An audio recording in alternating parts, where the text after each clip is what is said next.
এবার ইরানকে সহায়তা করতে চায় কাশ্মীরের কিছু গ্রামের মানুষ অর্থ দিয়ে।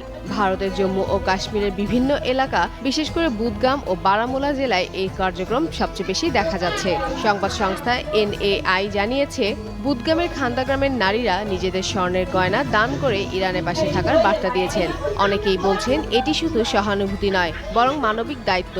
ঈদ উল ফিতরের পর শিয়া অধ্যুষিত এলাকাগুলোতে স্বেচ্ছাসেবীরা ঘরে ঘরে গিয়ে ত্রাণ সংগ্রহ করছেন। অর্থের পাশাপাশি গবাদি পশু ও তামার সামগ্রীও দান করা হচ্ছে। শিশুদের অংশগ্রহণও চোখে পড়ার মতো। তারা তাদের ঈদের উপহার হিসেবে পাওয়া টাকা তুলে দিচ্ছে তহবিলে।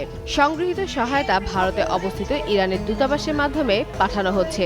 আয়োজকদের দাবি, ইতিমধ্যে কয়েক কোটি রুপি সমপরিমাণ সহায়তা জমা হয়েছে। এক আইনজীবী তার পরিবারের এভাবেই আমাদের মুসলিম দেশগুলো